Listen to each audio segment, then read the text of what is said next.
Suppose a company wants to know whether a new fertilizer helps plants grow taller. Should they simply observe plants and draw conclusions, or should they conduct an experiment? Today, we'll learn the core concepts of experimental design and understand why rigorous design is the foundation of reliable conclusions. But first, let's see the difference between an observational study and an experiment.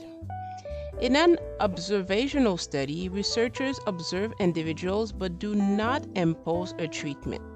For instance, recording how many hours students study and comparing it to their exam scores, no treatment is assigned. Whereas in an experiment, researchers deliberately assign a treatment to study its effect.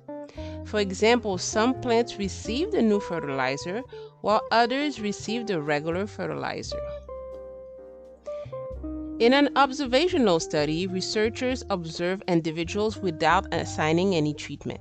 And there are three types of observational studies. In order to see what type you're dealing with, you'll need to ask yourself, when were or are data being collected? First, in a cross-sectional study, data is collected from a population at a single point in time. For example, surveying students today about their study habits and grades would be an example of a cross-sectional study. In a prospective study, researchers follow subjects forward in time, observing outcomes as they occur. So tracking a group of smokers over 10 years to observe health outcomes would be an example of prospective study. In a retrospective study, researchers look backward at existing records or past data. Reviewing medical records to find links between diet and past illnesses would be an example of retrospective study. Now, if you're conducting an experiment, there are usually at least two groups, what we call treatment group and control group. In a treatment group, the subjects receive the treatment being studied. For instance, plants are given the new fertilizer. But in the control group, the subjects do not receive any treatment, or they receive a placebo or a standard treatment. That provides a baseline for comparison.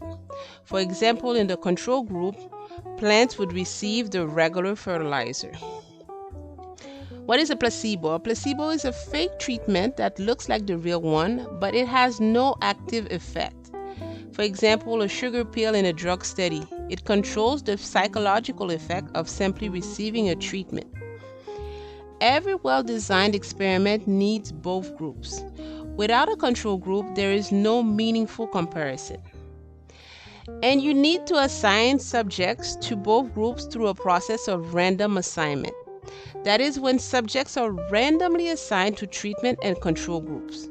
This reduces bias and creates comparable groups, ensuring differences in outcomes are due to the treatment, not pre-existing differences. You can take it a step further and do what we call a blind experiment. In a blind experiment, participants do not know whether they receive the treatment or the placebo. This prevents their expectations from influencing the result. And if you want to take it a step further, you can do a double-blind experiment. In this case, neither the participants nor the researchers interacting with them know whether they receive or are administering the treatment. This reduces bias from both sides, and that is the gold standard in experimental design. Let's see this example. A pharmaceutical company tests a new allergy medication with 400 volunteers, randomly assigned to two groups. Neither volunteers nor researchers know who received which pill until the study ends. So in this case, our treatment group is the volunteers who received the medication. The control group would be the volunteers who received the placebo. They were assigned through a process of random assignment. And it's a double-blind experiment because neither side knew the assignments. Here's your final challenge. Identify the experimental design concept in each scenario. Pause and try them yourself before reading the solutions. In scenario 1, on January 31st, Researchers compare blood pressure between people who choose to exercise and those who do not, without assigning exercise programs. In scenario 2, patients are randomly assigned to receive either a new vaccine or a placebo, and neither the patients nor the doctors know which was given. So for our first scenario, if you said that this was a cross-sectional observational study, then you are correct because no treatment was assigned and the data was collected at one point in time. In scenario 2, we have a double-blind experiment.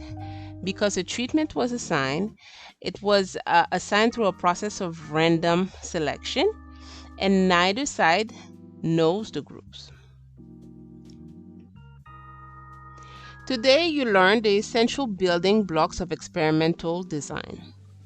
First, we discuss the difference between observing and controlling. In an experiment, we have two groups, the treatment and the control group, and that is how to structure a fair comparison.